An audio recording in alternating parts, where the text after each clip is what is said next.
Hello everybody, welcome to this video series on Ask Me Anything, and in this particular video I will be answering questions on business mindset. Now, how did this Ask Me Anything series come about? Well, because I recently polled my email subscribers for feedback, my community, to let me know what they want to learn, what do they want to see me create more of. And yes, so these are the questions that I've actually collected from my feedback, and or rather the feedback that I have received, and we have categorized all the questions. There are more than 140 of them into 7 different categories. Okay, so stay tuned for all the videos to watch. Okay, so if you're not yet familiar with me, I'm Faith from faithsbizacademy.com. I am a certified business strategist, and my mission is to help online entrepreneurs build a thriving online business through selling easy to create digital products and effective sleaze-free email marketing. So let's get started. Ask me anything about business mindset. How do you get past my stuff isn't as good as somebody else's? I think this is such a good question because I have definitely struggled with this.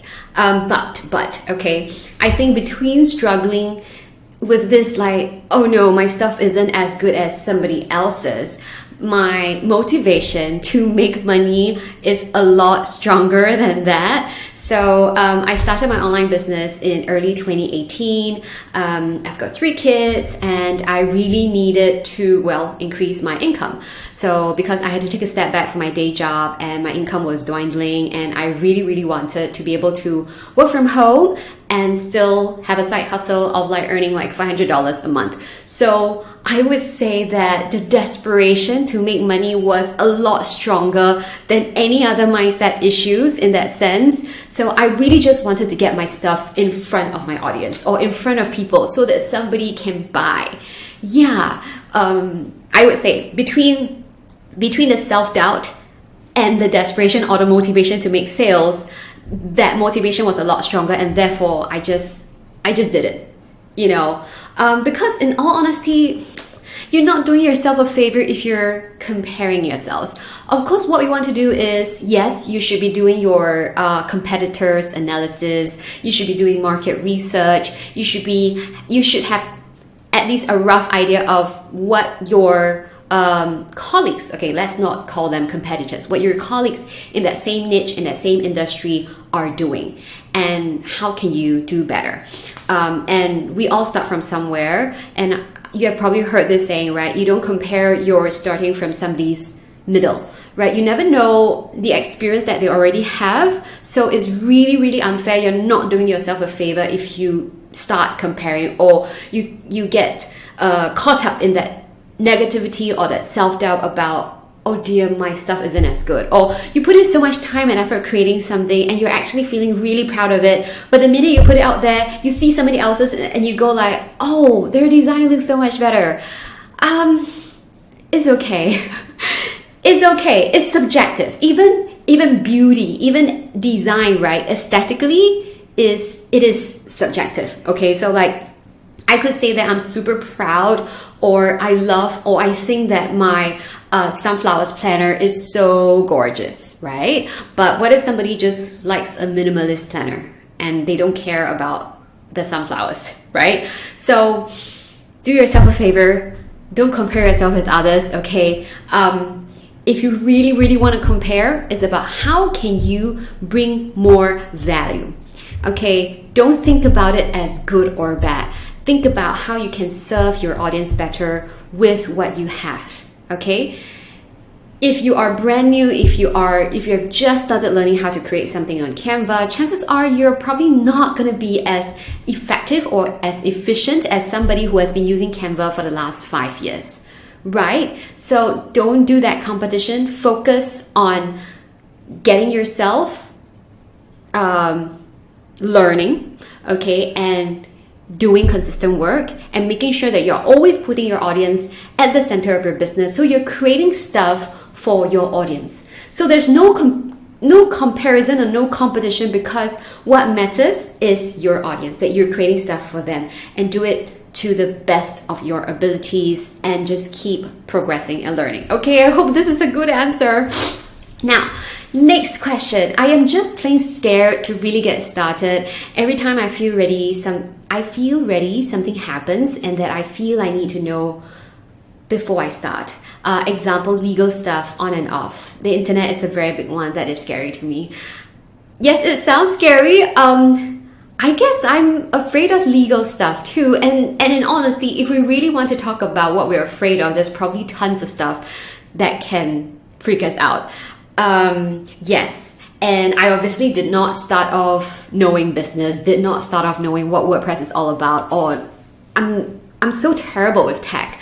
But I figured it out along the way, struggling, learning, finding free resources, getting paid resources and stuff like that. You just have to get started. You just have to get started. If you're worried about legal stuff, then hire somebody professional to advise on that.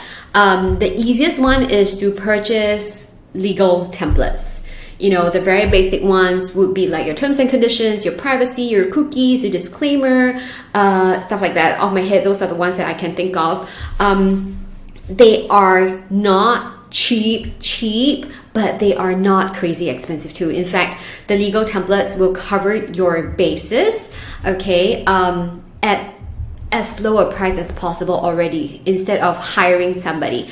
But like I said, if you fear it, then do something about it. Okay, if you feel like you're not ready, then how can you get ready? Then the other thing is that the honest truth is I don't think we will be 100% ready. Okay, you just have to get started. One of my favorite sportswear brand is Nike, and I love their logo, and I mean I love the slogan, and everybody's familiar with it. Just do it. You just have to do it. Okay, because once again, what happens when you don't do it? The question is, what happens when you don't do it, right? So back to how I answered the previous question, when my desperation for money was a lot bigger than my fear for the fact that my products are not good enough.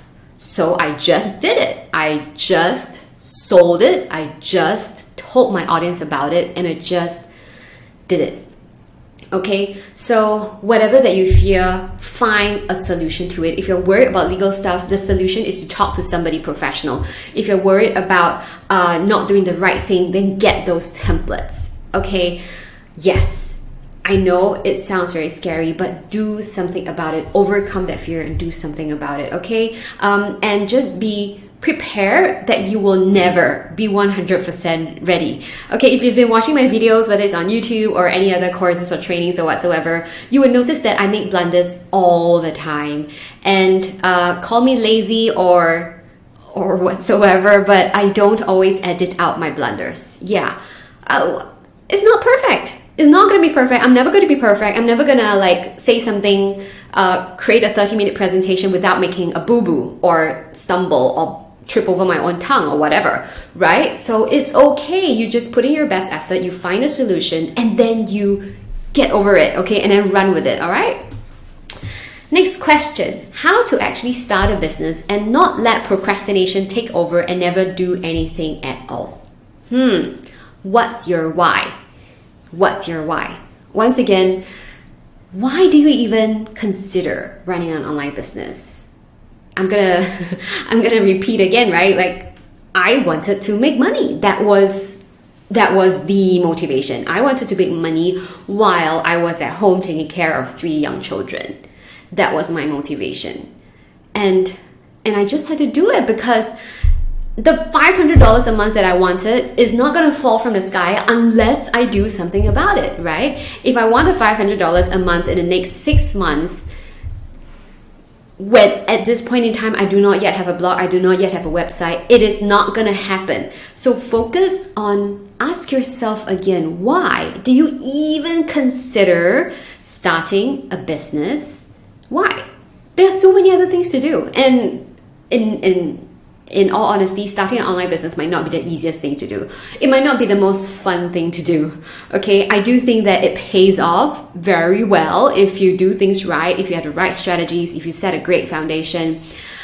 But it's not going to be the easiest thing that you do. It's not going to be the most fun thing that you do. So the question is, why are you doing it? Why do you even want to do it? Okay, and if you really want to do it because you believe that it's going to help you achieve a particular goal, then the question is, how long do you want to take to achieve that particular goal, right? If you feel like, okay, I have this goal and I can have 2 years to achieve it. Great, 2 years sounds comfortable. 2 years doesn't sound rushed. Then work backwards and have a very clear idea of how long you're going to take to achieve that goal in 2 years.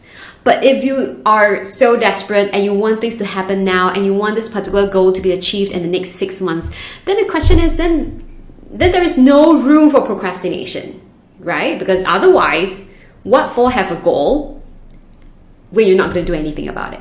Okay, so go back to your why. Go back to your motivation. Why do you want to start a business? Why do you even think that this business that you want to start will help you achieve that goal? And if you really believe that it's going to help you achieve that goal, then procrastination should not ever come to mind, because you want to achieve that goal by that deadline, then you have to get started. Okay. Next question, how to get over imposter syndrome and actually make a plan that enables you to move your business forward when it is at a standstill and you feel like there is no point, as no one knows who you are and have no reason to buy from you when you have no email list at all. I feel kind of sad reading this question. Okay, it takes time. It takes time. It also takes being smart about things and having a strategy. Okay, I strongly believe that of course you need strategies, right? You need a plan. You need to know what I said just now about why you're even running your own business, because that motivates you to do the hard work, right? Like product creation, like promotion, like running sales campaigns when you don't like it. So you need to know your motivation, you need to know your goals, and you need to know that you believe that you're having an online business will help you achieve your goals, and therefore you are motivated to do the work. And then as you are doing the work, well, not all our plans are gonna go smoothly, obviously, and we make mistakes along the way, and there are lots of things that we don't know and we have to learn along the way, and that is fine. It's the truth, and we have to accept that that is just how it's gonna be running an online business. And then you also need to remind yourself that, once again, if you're stuck, what can you do? What can you do that is different from what you already tried before so that you can get a different result? Okay, my subscriber list was stuck at 16, if I'm not wrong, like 16 people on my email list for a grand 6 months when I first started my blog in early 2018, and all 16 people were my friends. And then after that, it sounds pretty silly now, but it's like 6 months on, I'm like, nobody's gonna buy from me. My friends are not gonna pay me to read what I write on my blog. And that was when I realized that, okay, this is not right. It's not just about me thinking I'm a great writer, or me thinking that, people are saying that, your articles are so great, like I'm so inspired. But nobody's paying me for that. So how do I make money? So then I realized that, okay, there are millions of people out there in the world. I cannot just, it's great to have friends supporting me, but that is not enough. I need to reach out to the other people around the world to so that I can have some business, right? And then the question is, but even if I reach out to people around the world, why would they pay me? How do I get them to pay me? And then I started looking around, searching, Googling, and then learning about what it means to have a lead magnet, and then it all kickstarted, Then I started creating my very first digital product. Was a mom planner created using Excel. It's not even Canva, Excel. And I sold it. Okay, so that's a different story. But, oh dear, where was I?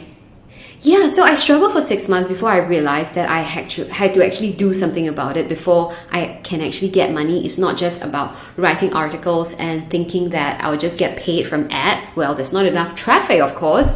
So, yes, nobody knew me. Yes, they had no reason to buy from me. Yes, I didn't have any email list. So, well, then we have to do something about it. If I spend 6 months just burying my head writing blog articles and then realizing that this is not going to work, I'm not going to spend another 6 months doing it. I have to pivot, I have to change, I have to do something different if I want a different result.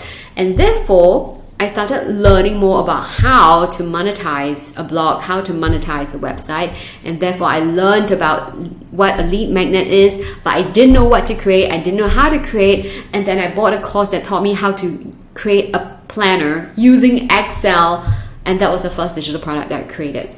I started from zero. My very first sale came 1 year after I started my blogs. That was 1 year. But I would say that my business only became profitable 2.5 years later. So you have to imagine if you are going through what I went through in that 2.5 years, you're stuck in the middle of that 2.5 years, and you feel like nobody knows who you are, nobody has a reason to buy from you, and you have no email list. It feels like a standstill, yes. Okay, try to also think back and see what you have done so far. Sometimes we get so sucked into the things that we do, and we feel like, oh, I'm doing this and I should get this result, and it's not getting us that result. But if you look back and you really break it down further, you will realize that you have actually progressed so much. Even before I made my first sale, the actual breakthrough was that I knew what it takes to make that first sale, was having a brand new concept that I need to have a funnel. I need to use Pinterest to grow my organic traffic. I may not yet have those results, but you want to also celebrate the small milestones, the fact that you have already learned something new, and every time you learn something new, you're actually steering your business towards the right direction. You might not see the results at this point in time. Like I said, it took me more than 2.5 years to finally be profitable. So if you are stuck in my 2.5 year window now, it really might feel like it's a standstill and there's no point. But try to look back and see how far you've come, all the things that you have learned, all the different trainings that you have gone through, all the people that you have come to know.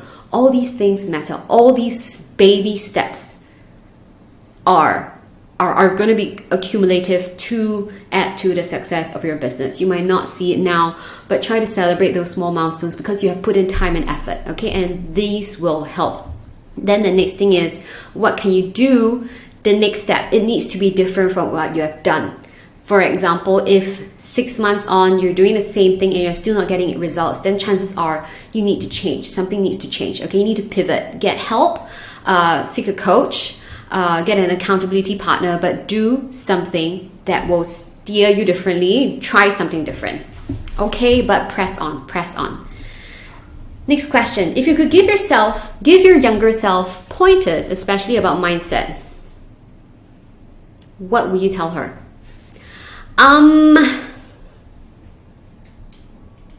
So I've got quite a number of failures in my life. I don't really want to talk about it in this particular video, but you should really check out my program, Empowered Reject. It's all about business mindset. I want to say that Empowered Rejects, our 10-day transformation program, has a 100% success rate. Everyone who has gone through has raved about it, has thanked me so much about how it has changed their perspective and how it's such a course that they have, like, different from whatever that they've gone through. Even those who, there are 10 days, so to speak, 10 different lessons for you to go through. Even those who haven't even gone through all 10, they write to me and tell me that is already amazing at like lesson 3. Okay, so if you really need to kind of solidify your business mindset, go through my course, Empowered Rejects, our 10-day transformation program. In there, I also tell you about my failures. In all honesty, I would just tell my younger self that it's okay. That these failures that you're going through will help you achieve something greater. Yeah. Like, I kind of pivoted too, right? Like after the first failure, I decided that I'll do something different. And after the second failure, I decided I'll do something different. So it's also about, okay, yes, I know it sounds like giving up, but it points me to a different thing. And I don't want to keep doing something over and over again, like as if I'm knocking my head on the wall, right? So if I would meet my 18-year-old self, I would tell her that it's okay.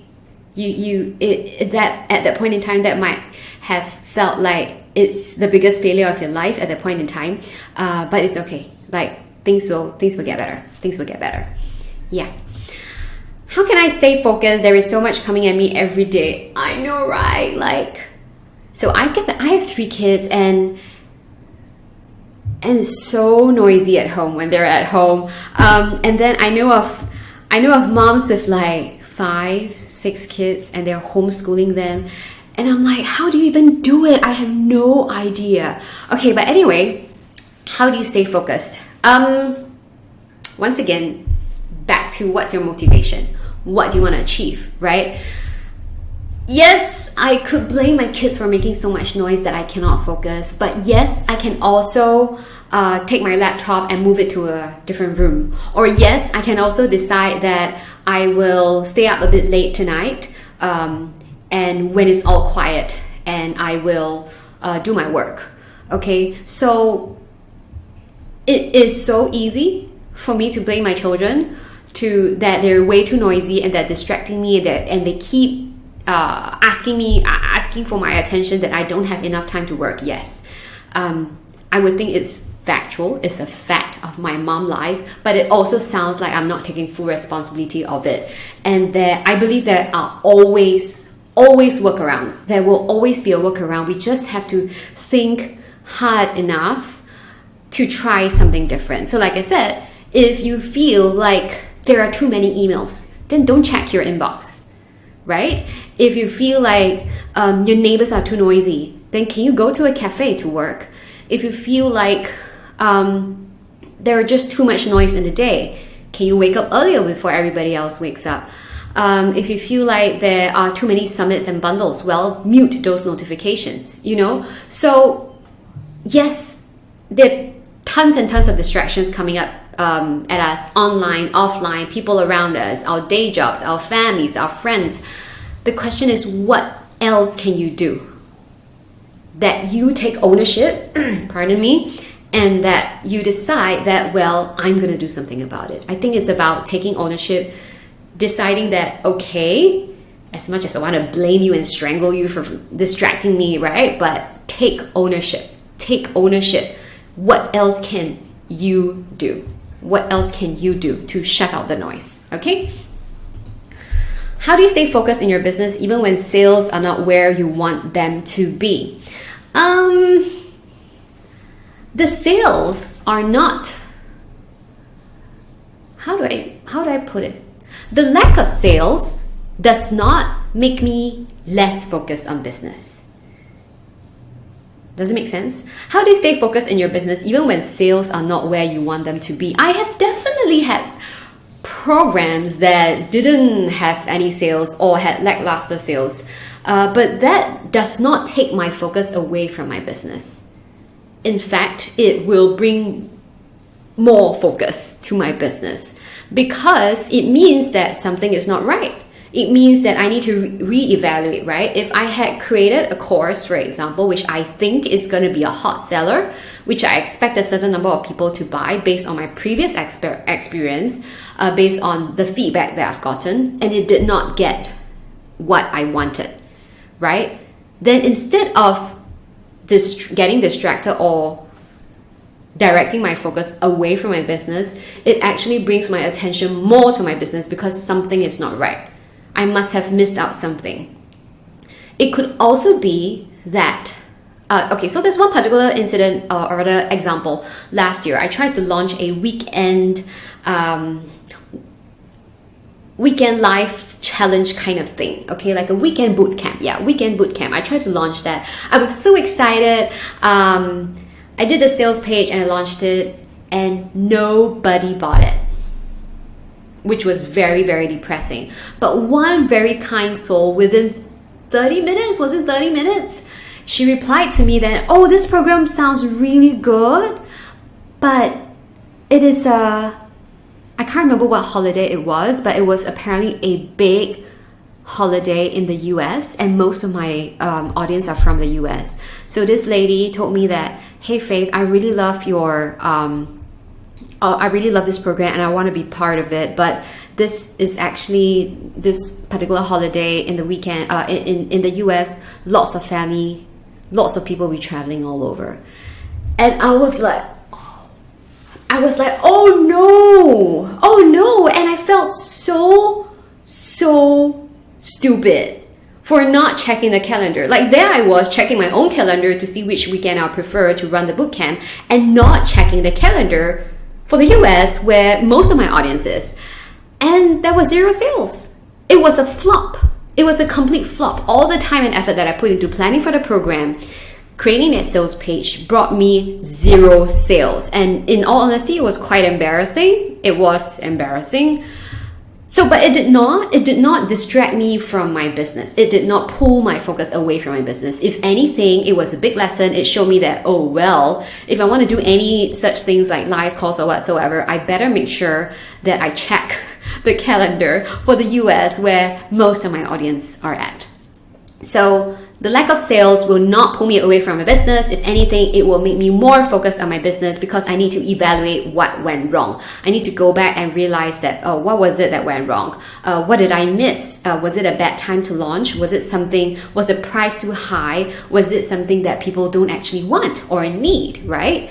And of course, if sales are great, then it brings me back to my business also, because it is something that people want. Then the next question is, what else can I create that will also generate just as much as excitement as this one? So either way, regardless of the sales, I stay focused on my business, because I want to make sure that I'm constantly connected with my audience, that I create offers that address their needs, that meets their needs, and that they want to buy.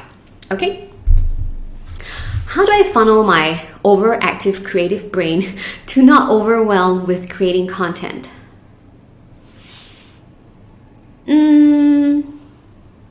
I think this requires some kind of system. I am not the most organized person in the room. And every time I say that, somebody tells me that they are really surprised. But yeah, I'm not. But you know, like how you have a messy room, but you know exactly where the things are. So for me, it's like that. Like, I have a messy room, but I know everything that is in there. I know where to find the things I need. So everyone should. So unfortunately, this is not a system that I could tell or teach somebody else to do. But to me, it's all about coming up with your own systems. Right? Like some people love Trello to organize their tasks. I just use Google Spreadsheet. I use a digital planner on my iPad. Anything that can allow you to stay focused, that can allow you to have some form of structure that benefits your preferences. Okay, so make a list, set a time, set a schedule, do a countdown timer that you turn off your phone, put it on sleep mode for 30 minutes and just do something. You know, basically do whatever it takes to help you stay focused, okay? And it doesn't have to be what works for other people. It just has to be what works for you, okay? How can you avoid feeling overwhelmed by numerous tasks when starting a business on your own? Okay. Break down bigger tasks into smaller ones. So, I've been running the online business since early 2018. Now, as of this recording, it's June 2024. I've only hired a virtual assistant in January 2024. So I've only been working with a VA for 6 months, which means 2018, 19, 20, 21, 22, 23. For a good 5 years, I was working 100% solopreneur for everything that I do, including creating, recording videos, editing videos, putting them up on YouTube, running live coaching programs, running office hours, doing customer support, creating digital products, creating hundreds of templates in my vault, creating more than 90 courses. Yeah, everything on my own. So do I feel overwhelmed? Yes. But what do? We break it down into smaller steps. Like creating a course could sound like a huge task, right? But there are so many smaller steps that you can break it down into, right? For example, right, there is the program curriculum, the outline, and then the content for each lesson, recording the video for each lesson, editing the video for each lesson, and then uploading it onto Thrivecart, and then creating a sales page and stuff like that. There are actually many smaller tasks. So the idea is to have that big task, break it down into smaller tasks. Okay, so even for like recording a lesson, how do I break it down? Maybe I need 30 minutes to record the video. Maybe I need another 15 minutes to just edit it, another 15 minutes to upload it, stuff like that. So break it down into as small as possible. Because what I find really helpful is that I do tasks in 15-minute pockets of time, or rather pockets of time that are like 10 to 15 minutes.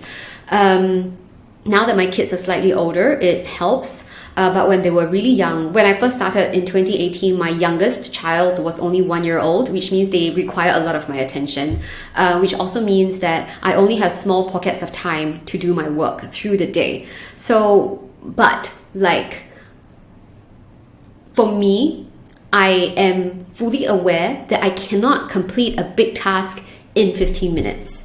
So in my mind is, for example, if I want to create a 40-page planner, if I have 15 minutes of quiet time to sit down and create 3 pages, I'm good. I feel good about it, and I appreciate that time, and that is work done. Okay, and maybe I have to wait until at night before everybody goes to sleep, and then I have a full hour to myself to create another 10 to 20 pages, for example.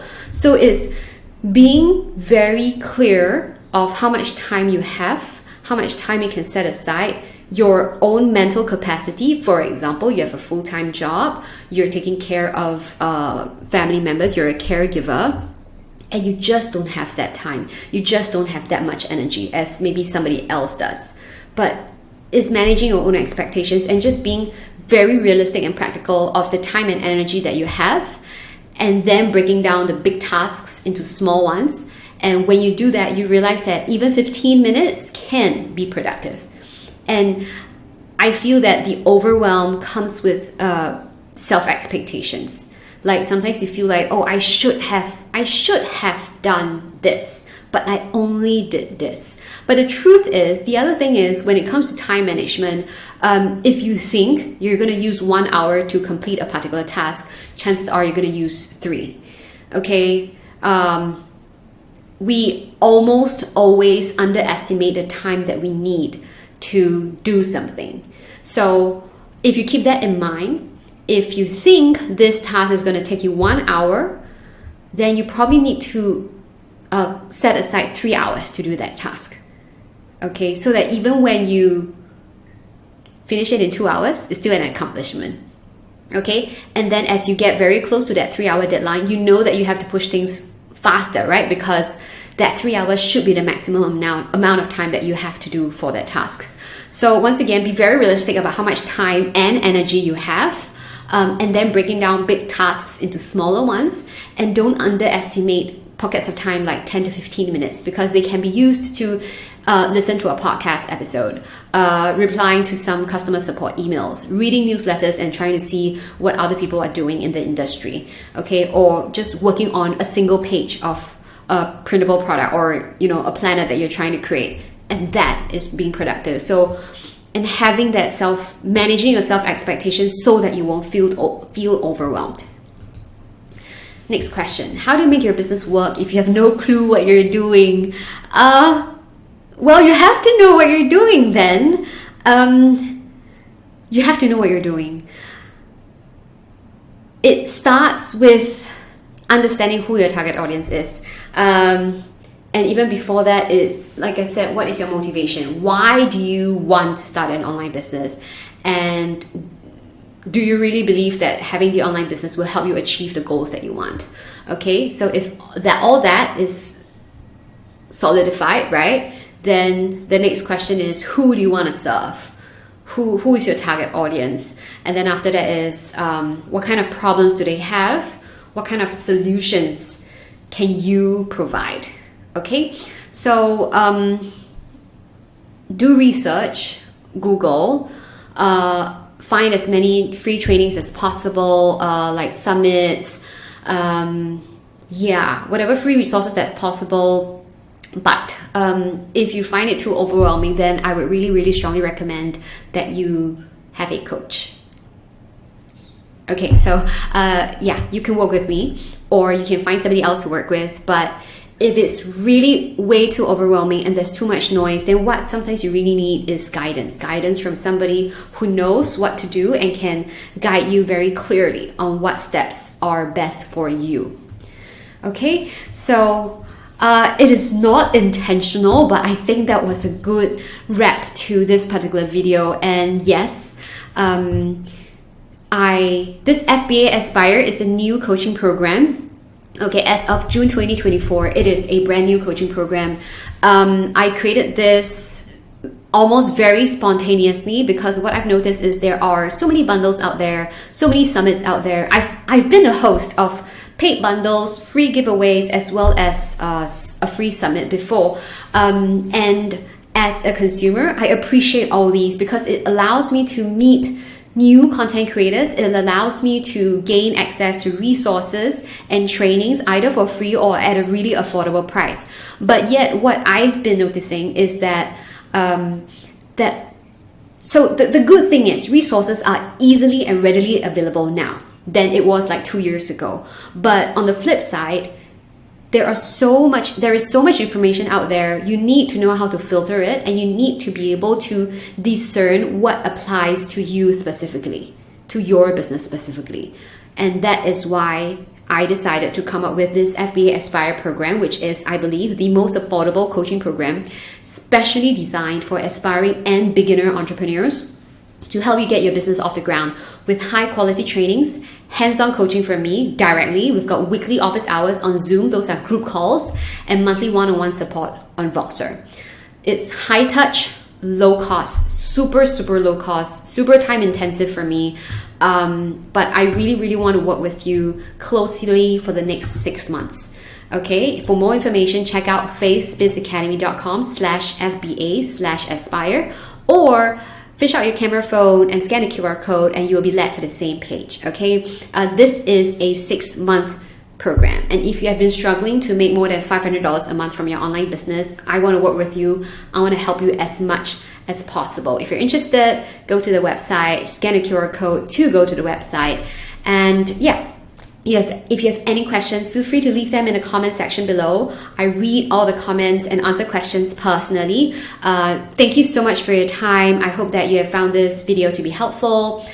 Stay tuned or keep a lookout for the other Ask Me Anything videos in this particular series. And yes, thank you so much. Please like this video, like and follow and subscribe to our channel to stay tuned for more valuable videos. All right, thank you, and I will see you around.